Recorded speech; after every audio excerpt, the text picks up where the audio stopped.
Bloomberg Audio Studios. Podcasts, radio, news. The story of the UK is an economy that has got real momentum. What is broken can be repaired.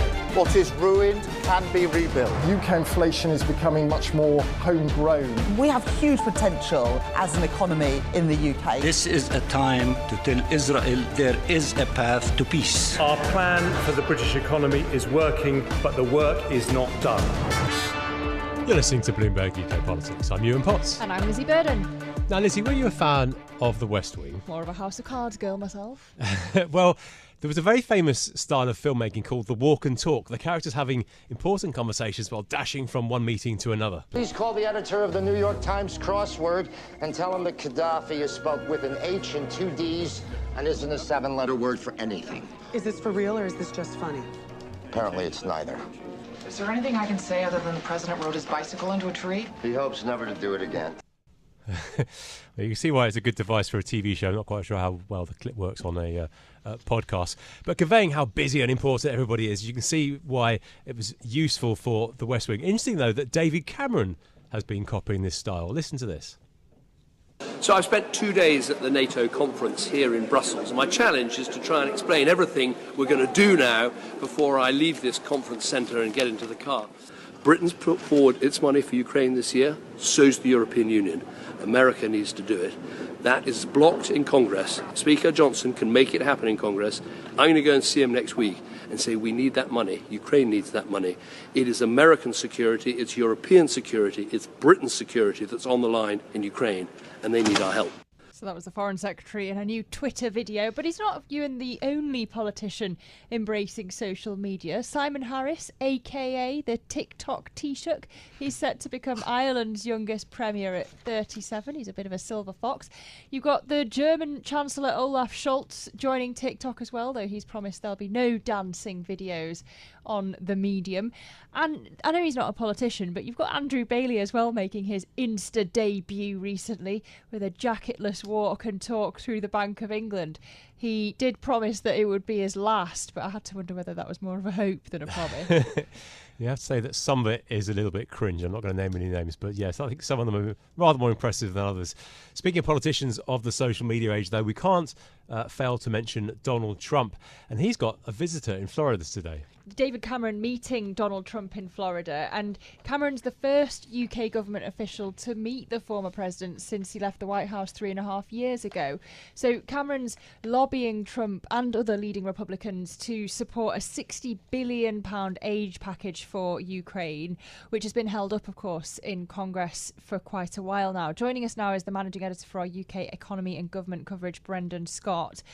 Brendan, what exactly is Cameron hoping to achieve here, realistically? I think the British government is just trying to get in at this critical moment and make their voices heard. They realize that they have this very close security relationship with the U.S. and that their voice does carry some gravity in Washington, and that everyone realizes that this is a critical moment, that this aid package, which has been hung up for months in Congress, really just has a few critical weeks perhaps left to pass before Congress breaks and goes into full election mode, and the politics become just too complicated to get anything done. Brendan, we know that personal chemistry is hugely important with the former president. What's your take on how he would have taken the message from David Cameron? Of course, Cameron has been quite outspoken previously before, hasn't he? He's been quite rude about the president. How do you think that the meeting will go down? Well, we haven't seen any real feedback from how it went down so far, but we can speculate that it went reasonably well if the former president agreed to meet the foreign secretary in the first place. I think he's a politician who has a long memory and doesn't tend to forget the critical things that people have said about him personally. So I doubt he would just completely let it go. But he would also be quite impressed with the deference shown by the foreign secretary to make the trip to Mar-a-Lago and pay a visit. He will be, it'll be seen to him as a recognition of his power. Whenever one of his former critics has to come ask him for something, I think he sees that as, as generally a good thing. So there's the deference aspect, but also there's the fact that they're both ex-premiers, Trump an ex-president, David Cameron, of course, an ex-prime minister. And that's always meant to have been part of the appeal of having David Cameron as the foreign secretary, that he's got this statesman appeal to global leaders that they would take it more seriously. I wonder, more broadly, putting Trump aside, has that boosted the UK's international clout? I think we've definitely seen the UK taking a more forward, sort of more forward posture on its diplomatic, on the diplomatic front since Cameron came in. It's not just Ukraine. We've also seen him take a stronger line on Israel than has been apparent from Sunak. That has, I think, raised the UK's profile in this debate. How much he's been able to affect, I think, it's been a mixed bag so far. In Israel, we've seen the UK submit language that was then passed by the Security Council. Perhaps you could chalk some of that up to Cameron's lobbying that would call for an immediate ceasefire in Gaza. But we haven't seen that really play out in a big way with the Ukraine front yet. The politics of that bill not getting passed are really rooted in the domestic situation and the peculiar problems facing Mike Johnson, the Speaker of the House, who has a very slim majority and is under the constant threat of being ousted, just like his predecessor, Kevin McCarthy, and can't afford to alienate many of the dozens of Trump allies that are in his conference. It's long been a truism that the special relationship is only special for one side. What is the state of the relationship between the UK and the US? Are we of any relevance to them anymore? It is true that the US is increasingly focused on Asia and its security concerns vis-a-vis China. Now, the US has been routinely pulled back since it's sought to make that pivot under Obama way back when. The current situation in Gaza and the Red Sea, in which the UK has been perhaps the closest ally of the US in the security response there, has probably reminded a lot of people of that relationship. Of course, I think people in the U.S. who are committed to support of Ukraine, which is still a majority of the American public, are haven't.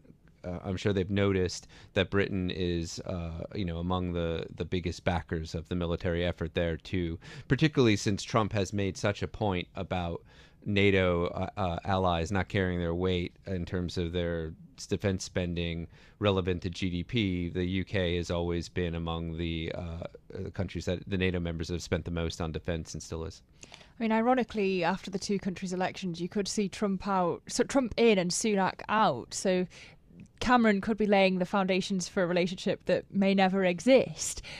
But how would a Trump presidency affect the UK, regardless of who's in the government? I imagine it's going to be quite complicated if it's Starmer, who's trying to pivot toward Europe, pivot to a more internationalist, globalist point of view for the UK.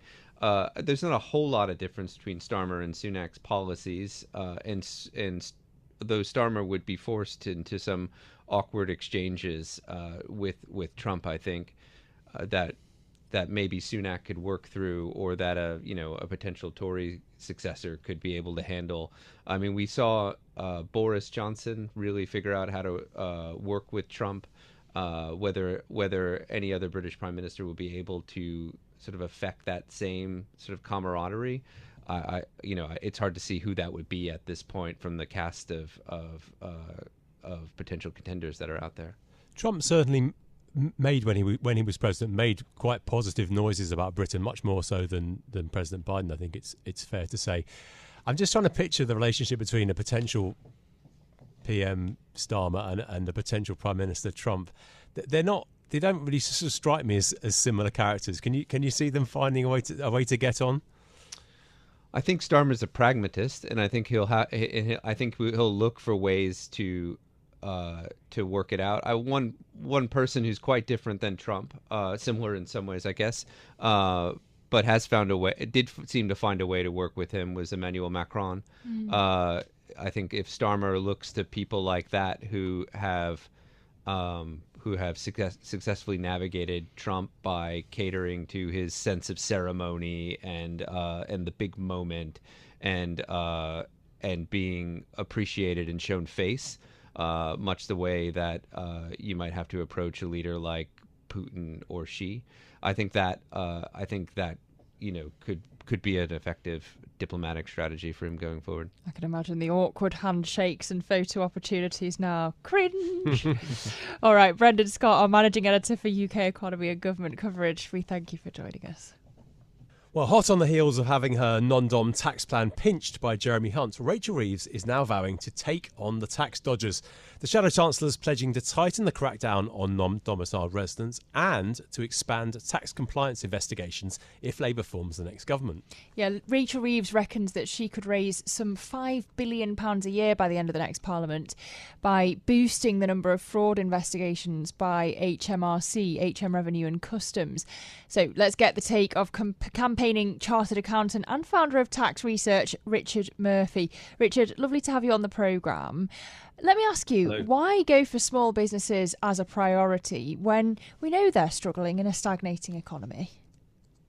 Look, they are struggling in a stagnating economy, but one reason why small businesses are struggling is that some of them don't pay their tax and undermine the efforts of those who actually are tax compliant. Even Milton Friedman, in his most extreme moment, said that competition only worked if everybody complied with the rules.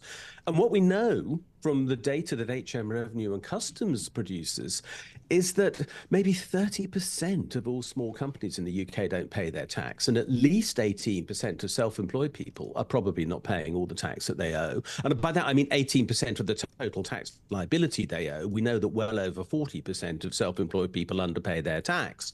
So we know that there is a massive problem out there. Personally, I can't see why self-employed people should be more compliant than small companies. And we also know that if they don't pay their corporation tax in the case of small companies, it's highly likely they don't pay their PAYE and their VAT as well.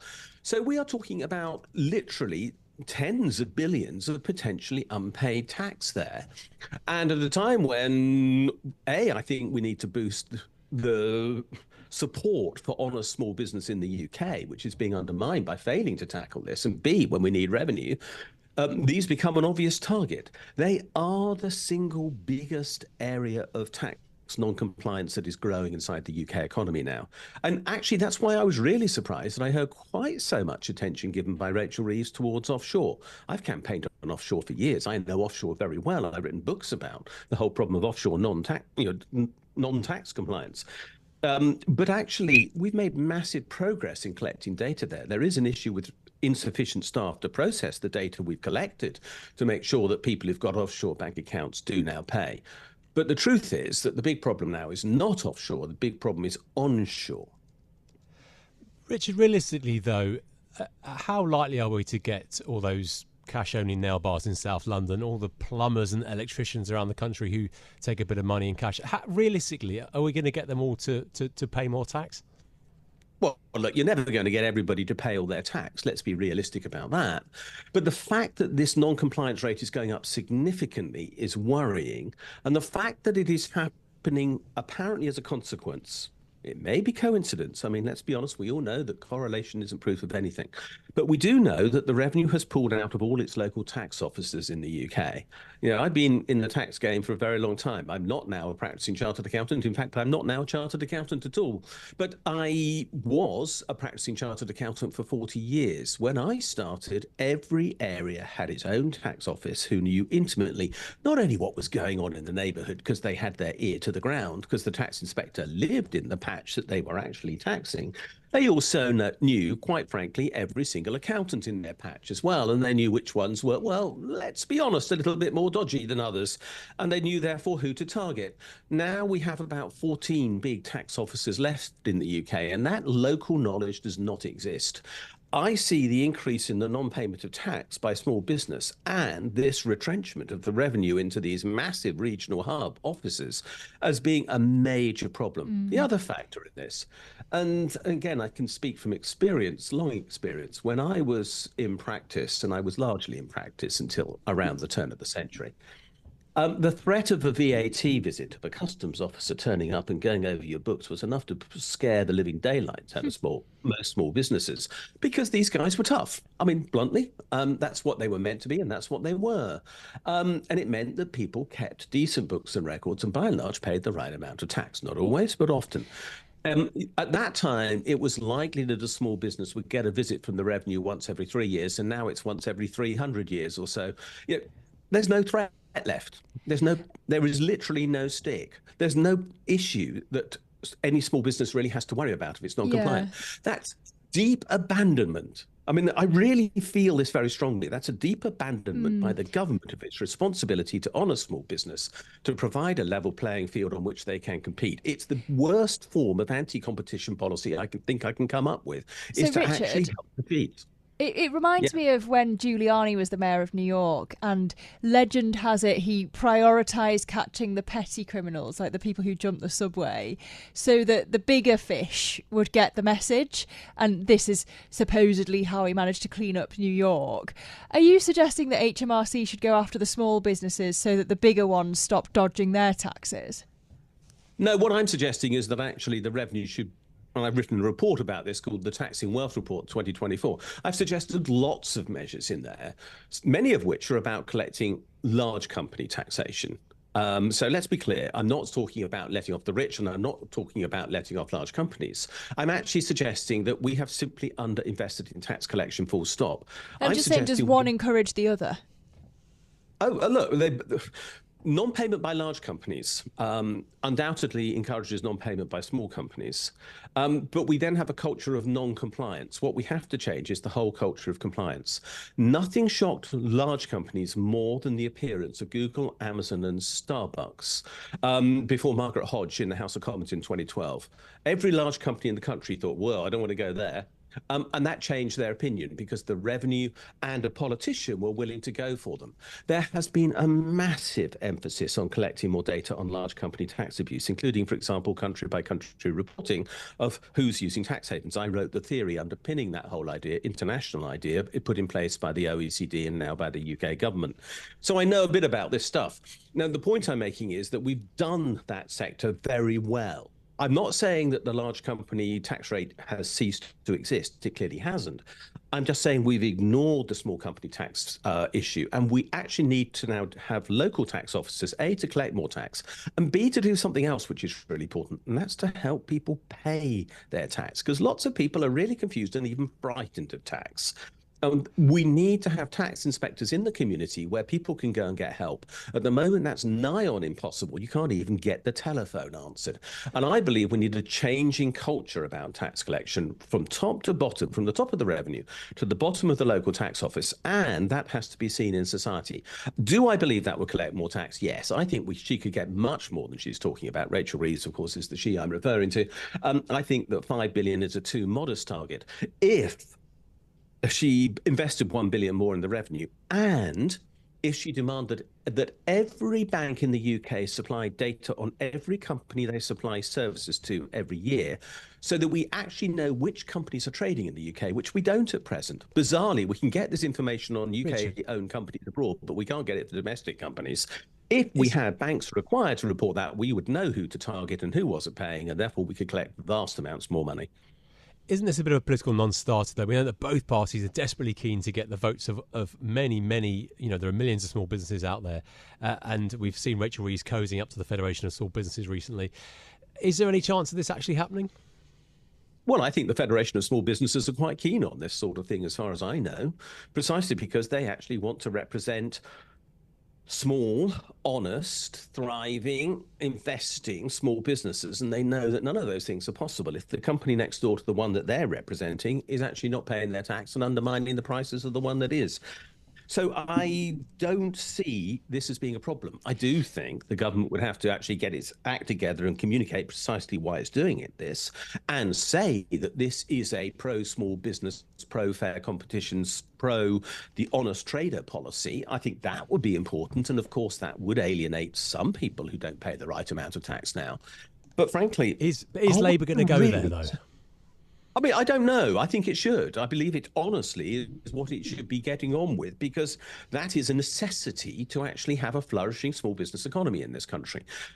Without it, you have a mildly criminogenic small business environment where, frankly, anything goes. And that is the way to ruin.